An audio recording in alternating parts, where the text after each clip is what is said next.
এই ভিডিঅ'টোত ক্লাছ 10 গণিতৰ ত্ৰয়োদশ অধ্যায় পৃষ্ঠকালী আৰু আয়তনৰ অনুশীলনী 13.4 4 নম্বৰ প্ৰশ্নটো আলোচনা কৰিম। আগৰ ভিডিঅ'কেইটাত বাকিবোৰ দিয়া হৈছে। 4 নম্বৰ প্ৰশ্নটো আছে 16 সেন্টিমিটাৰ উচ্চতাৰ সংকোচিত এটুকুৰাৰ নিচিনা ধাতুৰ পাতেৰে নিৰ্মিত মুখৰ খোলা পাত্ৰ এটাৰ তলৰ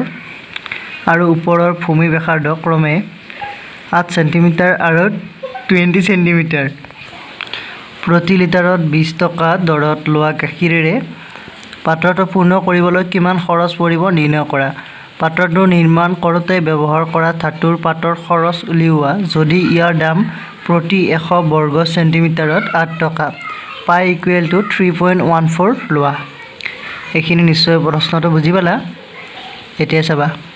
তোমালোকে চিত্ৰটো নিশ্চয় অনুমান কৰিব পাৰিছা। মই জাষ্ট চিত্ৰটো আঁকি দি আছোঁ। চিত্ৰটো এনেকুৱা ধৰণৰ বাল্টিং আকৃতিৰ এটা চিত্ৰ হ'ব, বুজি পাইছা? এনেকুৱা টাইপৰ। এতিয়া ইয়াৰ তলৰ মুখৰ দিয়া আছে ব্যাসাৰ্ধ 8 সেন্টিমিটাৰ, অৰ্থাৎ ইয়াৰ পৰা ইয়ালৈ 8 সেন্টিমিটাৰ। তাৰপিছত ওপৰৰ মুখৰ ব্যাসাৰ্ধ আছে 20 সেন্টিমিটাৰ, বুজি পাইছা? ইয়াৰ পৰা ইয়ালৈ 20 সেন্টিমিটাৰ। তাৰপিছত আমাক দিয়া আছে উচ্চতা ইয়াৰ পৰা ইয়ালৈ, অৰ্থাৎ একেবাৰে চিধাকৈ আমি যদি জোখোঁ তেতিয়াহ'লে তাৰ উচ্চতা হ'ব 16 সেন্টিমিটাৰ, বুজি পাইছা? 16 সেন্টিমিটাৰ। তোমালোকে আকৌ এইটো কনফিউজ নহ'বা, হেলনীয়া উচ্চতা বহুৱাই নিদিবা। আমি হেলনীয়া উচ্চতা ইয়াৰ পৰা উলিয়াই ল'ব লাগিব। হেলনীয়া উচ্চতা অলপ বেলেগ। উচ্চতা আৰু হেলনীয়া উচ্চতাৰ মাজত পাৰ্থক্য আছে, বুজি পাইছা? হেলনীয়া উচ্চতা অলপ দীঘল হ'ব পাৰে মেবি, এইটো এনেকৈ হেলনীয়াভাৱে থাকিব, আৰু এইটো উচ্চতা একেবাৰে চিধাটো, বুজি পাইছা? এতিয়া লিখাখিনি কেনেকৈ লিখিম চাব। ইয়াত অংকটোত 3টামান ষ্টেপ আছে, ষ্টেপ বাই ষ্টেপ আমি কৰিব লাগিব, তেতিয়াহে বুজি পাম। প্ৰথম চাব সলিউশ্যন। প্ৰথমতে আমি দিয়া থকাখিনি লিখি লওঁ। দিয়া আছে গিভেন, দিয়া আছে পাত্ৰটোৰ ওপৰ অংশৰ ব্যাসাৰ্ধ, এইটো ওপৰ অংশ আৰু এইটো তলৰ অংশ। আমাৰ তলৰ অংশটো দি চাব, ধাতুৰে নিৰ্মিত মুখৰ খোলা পাত্ৰ এটাৰ তলৰ আৰু ওপৰৰ ভূমি ব্যাসাৰ্ধ 8 সেন্টিমিটাৰ আৰু 20 সেন্টিমিটাৰ। এতিয়া তলৰখিনি বন্ধ হৈ থাকিব নিশ্চয়, আৰু ওপৰৰখিনি খোলা থাকিব। ইয়াত গাখীৰ ঢালিব লাগিব, চ' বুজি পাইছা? বাল্টি আকৃতিৰ হ'ব। এতিয়া পাত্ৰটোৰ ওপৰৰ অংশৰ ব্যাসাৰ্ধ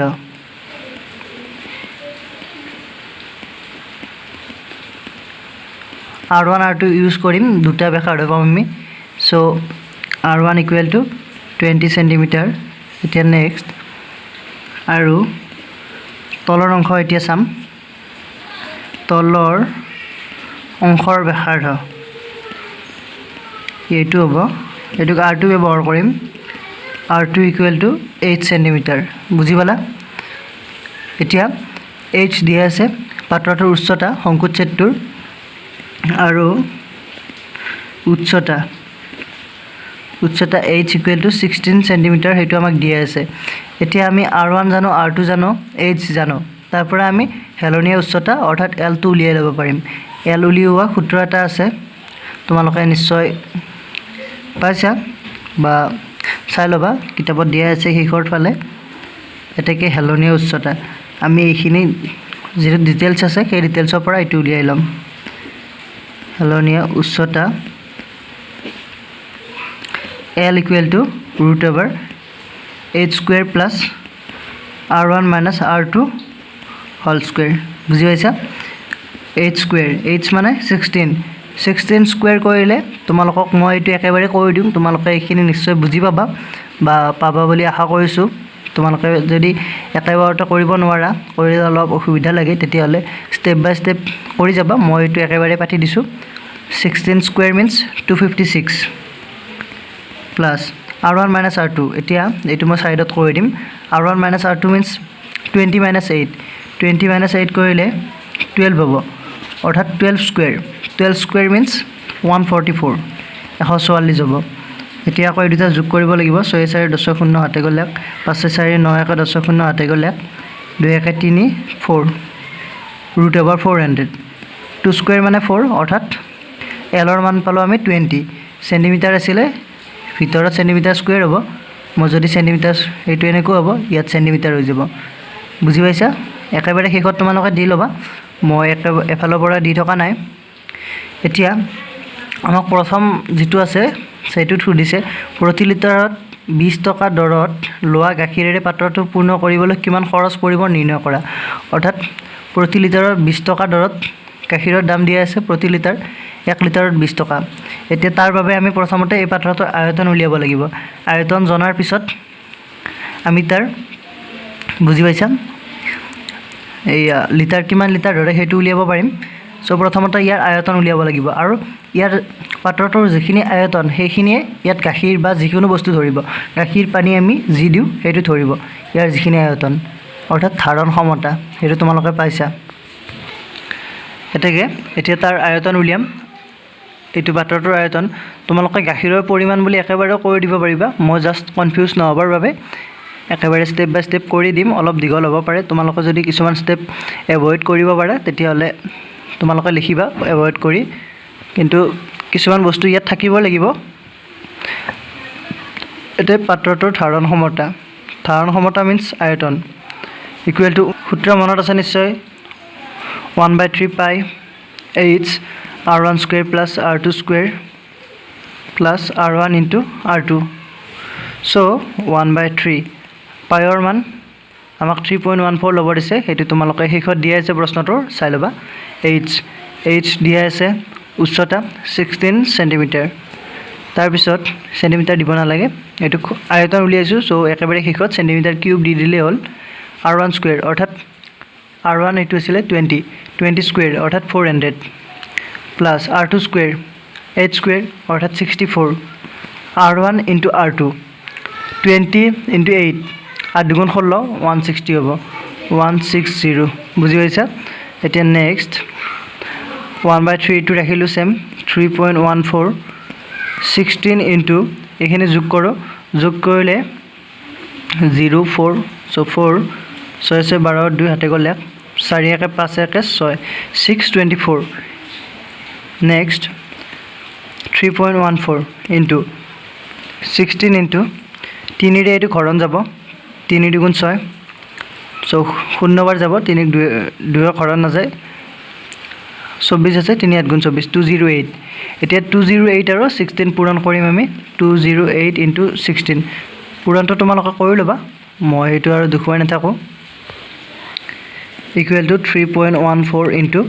এই দুটা পূৰণ কৰিলে হ'ব 3328 আকৌ এতিয়া এইটো আৰু এইটো পূৰণ কৰিব লাগিব এটো মই সাইডত কৈ দিছো 3328 ইনটু 3.14 এটো তোমালোকে কৰি লবা মই জাস্ট এটো আৰু দেখুৱাই নাথাকো এইখিনি পূৰণ কৰোতে আমি এইখিনি পালো 10449.92 অৰ্থাৎ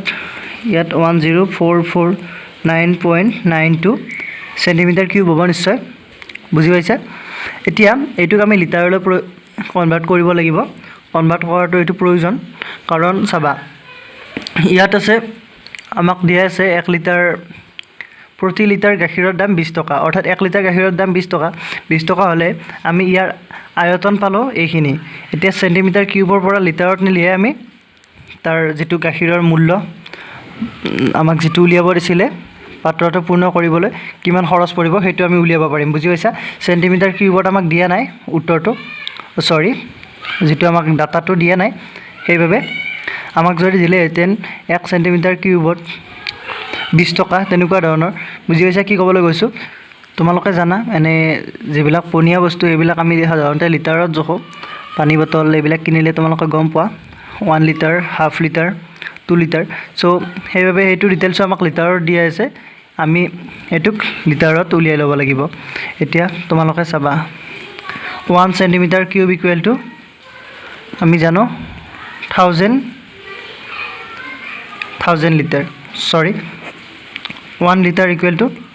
1000 সেন্টিমিটাৰ কিউব হেতু আমি জানো অৰ্থাৎ 1 লিটাৰত 1000 সেন্টিমিটাৰ কিউব তাৰ পৰা আমি 1 সেন্টিমিটাৰ কিউব মানে উলিয়াই ল'ব পাৰিম 1/1000 লিটাৰ হ'ব ইয়াত দুইফালে যদি আমি 1000 হৰণ কৰোঁ তেতিয়াহ'লে বুজি পাইছা তেনেকুৱা ধৰণৰ এইটো ইফালে হৰণ কৰি দিলোঁ 1/1000 হ'ব আৰু ইফালে হৰণ কৰি দিলে 1 থাকিব অৰ্থাৎ 1 cm³ = 1/1000 1/1000 লিটাৰ হ'লে আমাৰ ইয়াত দিয়া আছে প্ৰশ্নটোত আছে এইখিনি 10449.92 ইমান cm³ হ'লে কিমান লিটাৰ হ'ব আমি দুইফালে 1 ঠাইত আমি এইটো পূৰণ কৰি দিম 10449.92 দুইফালে পূৰণ কৰি দিম এইফালে এইটো হ'ব এইফালেও এইটো হ'ব এইফালে লিটাৰত হ'ব এইখিনি cm³ মানে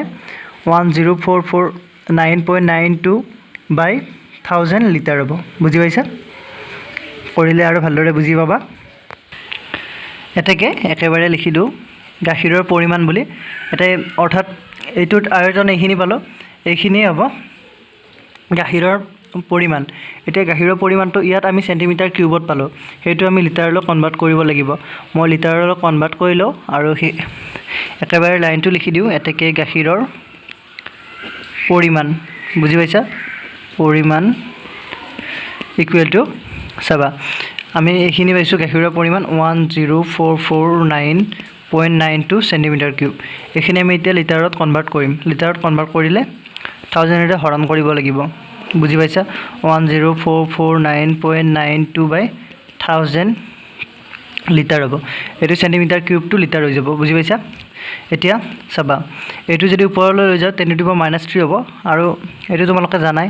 এইটো এনেকৈ যদি আমি হৰণ কৰি দিওঁ 1000 হৰণ কৰিলে তিনিটা দশমিকটো তিনিটা হয় আগুৱাই আহিব অৰ্থাৎ 10.449 লিটাৰ হ'ব মই তিনিটালৈ লিখিলোঁ তাৰপিছত 10.45 কৰি দিলোঁ বুজি পাইছা এইটো 9 আছে সো ইয়াত 45 লিটাৰ কৰি দিছোঁ এতিয়া অৰ্থাৎ আমাৰ যেটো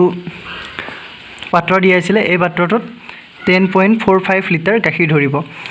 1 লিটাৰত 20 টকাকৈ হ'লে 10.45 লিটাৰত কিমান টকা হ'ব সেইটো আমি উলিয়াব লাগিব এইটো নিশ্চয় তোমালোকে এইটো কৰি পাইছা এনেকুৱা ধৰণৰ অংক আশা কৰোঁ বুজি পাবা ভালদৰে আকৌ এগেইন 1 লিটাৰ গাখীৰৰ দাম 1 লিটাৰ গাখীৰৰ দাম = 20 টকা এটাকে আমি গাখীৰ পাইছোঁ 10.45 লিটাৰ অৰ্থাৎ 10.45 লিটাৰ গাখীৰৰ দাম 20 লগত এইটো পূৰণ কৰিব লাগিব = 10.45 × 20 টকা এতিয়া পূৰণ কৰিলে 2 5 গুণ 10 শূন্য হাতে গ'লে 2 4 গুণ 8 1 9 2 10 গুণ 20 আৰু এটা শূন্য লাগিব তাৰপিছত এতিয়া দশমিক দুটা অংকৰ আগৰ আছিলে ইয়াত বহিব অৰ্থাৎ 209 টকা বুজি পালা 10.45 লিটাৰ গাখীৰৰ দাম হ'ব এইটো আকৌ আমাক প্ৰশ্নটো ইয়াতে শেষ হোৱা নাই নেক্সট আৰু আছে প্ৰশ্নটো দিছে পাত্ৰটো নিৰ্মাণ কৰিবলৈ ব্যৱহাৰ কৰা ধাতুৰ পাতৰ খৰচ উলিওৱা এইটো পাত্ৰটো বনাবলৈ কিমান ধাতুৰ পাত ব্যৱহাৰ হৈছে সেইটো তাৰ খৰচ উলিয়াব দিছে ইয়াৰ 100 বৰ্গ সেন্টিমিটাৰত 8 টকা এইটো যেটো পাত্ৰটো বনাইছে তাৰ 100 বৰ্গ সেন্টিমিটাৰত 8 টকাকৈ বুজি পাইছা এতিয়া এইটো কোৱেশ্চন নম্বৰ 3 ৰ লগত মিলিব 3ত আমি উলিয়াইছিলোঁ পদাৰ্থ প্ৰশ্নটো চাবা তোমালোকে আমি এনেকুৱা ধৰণৰ টুপি বনাওঁতে সেইটো আমি উলিয়াবলৈ চেষ্টা কৰিছিলোঁ তাৰ যেটো পদাৰ্থ কিমান পদাৰ্থ ব্যৱহাৰ হয় ইয়াতো তোমালোকে বুজি পাইছা ইয়াৰ ওপৰখিনি খোলা থাকিব অৰ্থাৎ আমি এই সংকোচটোৰ বক্ৰপৃষ্ঠ কালি উলিয়াব লাগিব তাৰ পিছত আৰু এইটো যেটো তলফালে আছে তলফালটোৰ কালি উলিয়াব লাগিব এই দুটা যোগ কৰি দিলে সেইটো আমি পাই যাম যেটো আমাক উলিয়াব দিছিলে চাবা কৰিলে আৰু ভালদৰে বুজি পাবা এতিয়া মই এটা লাইনতে লিখি দিম চাবা এতিয়া পাত্ৰটো প্ৰস্তুত কৰিবলৈ প্ৰস্তুত কৰিবলৈ প্ৰয়োজন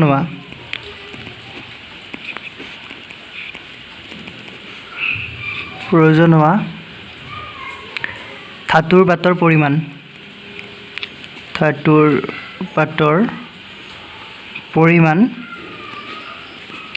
কিমান পৰিমাণ লাগিব সেইটো মই তোমালোকক বুজালো প্ৰশ্নটোত আমাৰ শংকুটোৰ বক্ৰপৃষ্ঠ কালি তাৰপিছত এইটো যিটো তলিখন আছে তলিখনৰ কালি লাগিব এই দুটা প্লাস কৰিলে আমি সেইখিনি পাই যাম সেইখিনি আমাক পদাৰ্থ লাগিব বুজি পাইছা ধাতুৰ পাত লাগিব ওপৰৰখিনি খোলা আছে ইয়াত কোনো ধৰণৰ ধাতুৰ প্ৰয়োজন নহব ধাতুৰ পাতৰ সো শংকু ছেদৰ বক্ৰপৃষ্ঠ কালি বা সি আছে প্লাস পাত্ৰটোৰ ভূমিতলৰ কালি বুজি পাইছা পাত্ৰটোৰ ভূমিতলৰ কালি একে কথা তোমালোকে লিখাবিলাক নিজৰ ইচ্ছামতে লিখিবা যেনেকৈ তোমালোকে কনভাৰ্ট ফিল কৰা এতিয়া শংকুচ্ছেদৰ বক্ৰপৃষ্ঠ কালি সূত্ৰটো আছিল পাই এল r1 + r2 আৰু পাত্ৰটোৰ ভূমিতলৰ কালি সেইটো আছিল পাই r2 স্কয়াৰ এইটো r2 বুলি কৈছিলো আমি এইটো r1 আৰু এইটো r2 বুজি পাইছা এতিয়া আমি এই দুইটাৰে পৰা আকৌ পাই কমন লব পাৰিম পাইৰ মান 3.14 একেবাৰে বাতি দিলো দুইটাৰ পৰা কমন ললে চাবা L ৰ মান আমি পালো L পাইছো আমি 20 cm 20 into r1 + r2 r1 ৰ মান আছিল 20 r2 আছিল 8 20 + 8 28 হ'ব একেবাৰে কৰি দিও 28 প্লাস এইখিনি আহিলে আৰু ইয়াৰ পৰা r2 স্কয়াৰ আহিব r2 means 8 স্কয়াৰ অৰ্থাৎ 64 বুজি পাইছা ইকুৱেল টু 3.14 তাৰ পিছত এই দুটা পূৰণ কৰিলে 28 দুগুণ 56 প্লাস 64 ইকুৱেল টু 3.14 ইনটু এই দুটা প্লাস কৰিলে 4 6 12 2 হাতে গলে 5 1 6 624 ইনটু 3.14 624 ইনটু 3.14 এতিয়া চাবা এইখিনি পূৰণ কৰাখিনি তোমালোকে কৰি লবা এইখিনি পূৰণ কৰোতে আমি পালো 1959.36 বুজি পাইছা আৰু এটো হ'ব সেন্টিমিটাৰ স্কয়াৰত এতিয়া আমাক প্ৰশ্নৰত আছিল যে 100 বৰ্গ সেন্টিমিটাৰত 8 টকা এতিয়া আমি এইখিনি বৰ্গ সেন্টিমিটাৰ পালো ইয়াত কিমান টকা হ'ব উলিয়াব লাগিব যেহেতু 100 বৰ্গ সেন্টিমিটাৰৰ দাম ইকুৱেল টু 8 টকা এতেকে 100 যদি 8 টকা হয় 1ত কিমান হ'ব 1 সেন্টিমিটাৰ স্কয়াৰত 100 তো ইফালে হৰণ কৰি দিব লাগিব 1 সেন্টিমিটাৰ স্কয়াৰৰ দাম ইকুৱেল টু 8/100 টকা হ'ব বুজি পাইছা আমি পাইছো ইখিনি ইমান সেন্টিমিটাৰ স্কয়াৰ অৰ্থাৎ এতেকে 1959.36 সেন্টিমিটাৰ স্কয়াৰৰ দাম ইকুৱেল টু এটো হ'ব 8/100 ৰ লগত এইখিনি পূৰণ কৰিব লাগিব 1959.36 এটো টকা হ'ব বুজি পাইছা 8 ইনটু এটো 100 আছে এতে দুটা এই দশমিকটো দুটা অংক আগুৱাই আহিব 19.5936 টকা বুজি পাইছা এতিয়া দুটা পূৰণ কৰিলে চাবা 8 * 48 ৰ 8 হাতে গল 4 8 3 * 24 24 4 28 28 ৰ 8 হাতে গল 2 8 9 * 72 76 ৰ 4 হাতে গল 7 8 5 * 40 40 7 47 ৰ 7 হাতে গল 4 8 9 * 72 72 ৰে 4 76 আৰু বেলে হাতে গল 7 তাৰ পিছত 8 গুণা 8 হাতে 15 15 বুজি পাইছা চাৰিটা অংকৰ আগত দশমিক আছিল অৰ্থাৎ ইয়ালৈ আহিব 156.74 টকা সো 156.7 আৰু এটো 5 কৰি দিও বুজি পাইছা 75 টকা এইখিনি হিখত তোমালোকে এটা লাইন লিখি দিব পাৰা এটাকে আমাক উলিয়াব দিছিলে কিমান খৰচ পৰিব গাখীৰৰ সো গাখীৰৰ দাম 209 টকা আৰু লিখিব লাগিব ধাতুৰ পাতৰ খৰচ মুঠ খৰচ 156.75 টকা এইখিনি আজি ভিডিওটো দেখিনে যদি ভিডিওটো ভাল লাগিছে লাইক কৰিবা কমেন্ট কৰিবা শেয়াৰ কৰিবা আৰু তোমালোক যদি মোৰ চেনেলটোত নতুন তেতিয়ালে চেনেলটো সাবস্ক্ৰাইব কৰি লবা থ্যাংক ইউ